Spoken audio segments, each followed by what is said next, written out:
Good evening, comrade, and thank you so much. Thank you, Dr. Marzuk. You actually gave us a lot of things we need to think about. So, I would like to start with last year BECE examination, where we actually have a lot of soldiers and policemen guiding these students whilst they were writing their examination. I believe if these students had a choice, they would opt for a situation where at least one or two of the policemen are around to ensure law and order regarding examination, and not necessarily their safety. We need to understand that it's not all students that can accommodate this situation as normal. And this will take a long way to affect their performance and even their studies for this examination. See, it is so sad that Bawku Conflict now is taking a toll on children. The safety of children can no longer be guaranteed due to fateful gunshots, and even a burst of balu terrifies these children.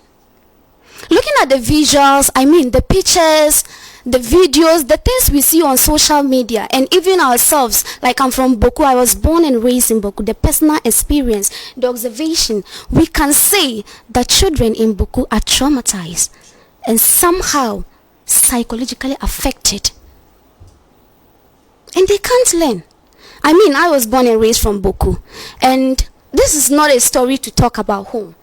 Back in 2012, 2012, yeah, it was really difficult for us to go to school. And even if you go to school today, you have to wait for 1 week or even 2 weeks before you can go to school. And if you are going to school, you don't have that kind of happiness within you. You are not excited. You don't have the confidence to even go to school and learn.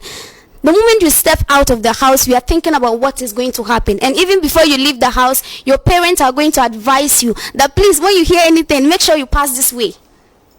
Please, I'll wait for you in so and so house. And it's not nice because you come to school and you are not prepared. Your mind is not prepared. You're only thinking about what is going to happen. And sometimes even a rumor, something like a rumor in the school can cause the whole school to dismiss. Everybody will just go on their way without even telling the teachers, because when this thing starts, you don't even see the teachers around. Everybody will start running, finding their way out. Sometimes misplacement, like children will get misplaced, and parents will be roaming around crying and looking for their children. And I think this is not good. This is something that we have to look up to, because it's not giving the children the mindset to have a better education. And I remember one of our comrades talk about the books. Yes, it's true. You can't even go out to buy provision. Can you go out and buy books? You can't. And this is like most students now are like dropping out of school. If you go there at home, and the only business they do is this yellow, that motto, they call it pragia. That's the only work they do now in Bawku. They go back, they don't even care about education. I don't know. Looking at the eyes of like the youth in Bawku, you feel like they don't have like visions and missions. You don't know. When you talk to them about education, it's just like you can feel this kind of reluctance in them. And it's not good, because when we are talking about education, we are talking about effective education, but not just only education. So on this note, I think something has to be done so that we can keep the issue of Bawku, so children can have a peace of mind to have their studies, because these children, they are the future of the nation, and we have to do something about it. This is what I can say. Thank you.